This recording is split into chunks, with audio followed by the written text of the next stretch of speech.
And I would like to remind everyone that this is a large-scale investigation involving coordination with outside agencies. We are currently processing a volume of physical evidence and completing interviews, and information provided here should be considered preliminary. Investigators have determined Aaron Kelly entered the store yesterday using the north entrance at 11:01 a.m. He pushed a cart containing a duffel bag and a backpack into the store and then began walking the aisles of the store. Kelly encountered the first victim, Justin Crumbaugh, at 11:03. There was a 10 to 15 second interaction between Kelly and Crumbaugh. Kelly then produced a handgun and fatally shot Crumbaugh. The first report of shots fired in the store were received at 11:03 and 44 seconds. At that time, the Richland Police Department, along with our regional partner agencies and fire, responded to a report of an individual actively engaged in killing or attempting to kill community members in a populated area. As previously stated, our officers responded and immediately entered the building seeking to stop the threat. The two victims were located shortly after entry. Justin Crumbaugh was unfortunately deceased at the scene. Advanced life-saving measures were utilized by our officers on the surviving victim and then by Richland Fire, who transported the victim to a local hospital. Officers eventually determined that Kelly had fled the area. The Richland Police Department has been in contact with both victims' families and have offered our condolences and continuing support as the investigation goes forward. A comprehensive apprehension effort was organized yesterday to quickly bring Kelly into custody. With the help of the U.S. Marshals Fugitive Task Force, Kelly was located and arrested in his vehicle near the Moses Lake area. Kelly was the lone occupant in the vehicle, and we have no evidence to indicate there are any other individuals involved with planning or carrying out this violent crime. Kelly invoked his rights and declined to speak with our investigators. Investigators have determined no link or relationship between Kelly and either of the victims to this point. Kelly does not have an extensive criminal history. His last contact with law enforcement in this area was in June of 2021. Kelly was booked into the Benton County Jail last night on suspicion of murder first degree and attempted murder first degree, with his first appearance pending. Acquaintances of Kelly have described his condition to investigators as being in decline over the last few weeks and months. He has been described as distancing himself from friends and family. The Richland Police Department is humbled and grateful for the support we receive from local, state, and federal law enforcement agencies, along with our partners at Richland Fire and other regional fire agencies. Our Regional Dispatch Center, CCOM, should be recognized for their extraordinary efforts yesterday in handling an event of this magnitude. I would also like to acknowledge our partnership with Fred Meyer Management during this incident. The Director of Corporate Affairs with Fred Meyer is here today to support us with our efforts. Again, there are no words to adequately express our sorrow for the victims and their families regarding this senseless act of violence resulting in the loss of innocent life. And I'd just like to add that the surviving victim is still in critical condition at the hospital, and the family would like his name withheld at this point for their privacy. Are there any questions? Can you talk to us more about the actual arrest? You said it was near Moses Lake. Was it U.S. Marshals involved? Was it State Patrol at all? It was the U.S. Marshals Service task force that apprehended the suspect.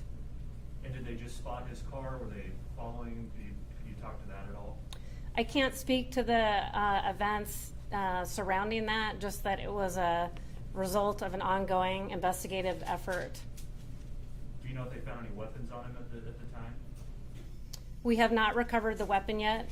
We still have, as I said, a large amount of the investigation to go through. We've recovered the vehicle, and we'll be serving a search warrant on the vehicle. Do you know if the victims and the assailant knew each other, or is there any background there of whether they were familiar with each other than the prosecuting office's information this morning? As I stated here, there's nothing that indicates to our investigators that there was any kind of relation between the suspect and our victims. Do you have any information on the gun and the type of, and how many shots were fired and what type of gun was used? It was a handgun. I don't have specifics on how many shots were fired. Can you confirm he was a former Fred Meyer employee, or was he a current Fred Meyer employee, Aaron Kelly? The suspect was not a current or former Fred Meyer employee. Any other questions? Is there any more information about when Fred Meyer's will open or how long the investigation at the store will go? My understanding is that Fred Meyer is open today. It will, it's, No, It's not. we are going to give the community some time to process this and our associates as well. We're going to be in communication with the city to an appropriate time to reopen the store. okay. Why, if the call came in at 11:03 and then the police arrived very shortly after, it seems as though the police and Kelly passed each other. Could you speak to that?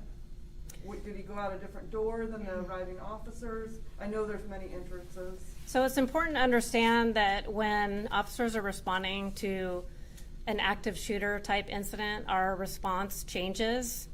As we enter the building, the life priorities of the officers is well down here at the bottom. We enter the building and seek out the threat to identify gunfire, if there still is. When our officers went inside, they were under the impression that there still was gunfire. So the immediate cause of action is to stop the threat inside the store and stop the killing. And so they were looking for the suspect, but they did not encounter him on his way out.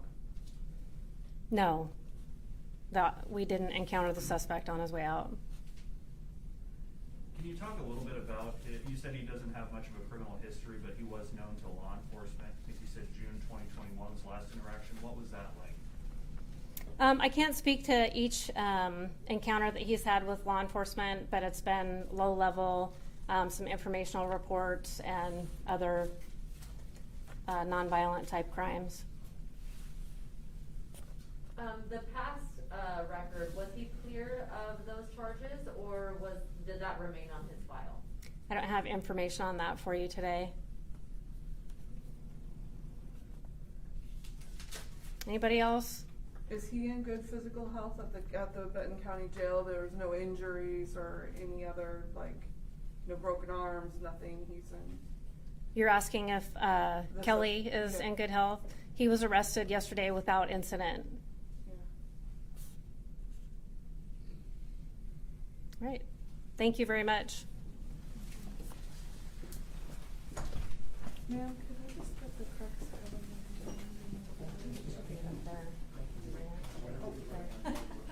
That's all right.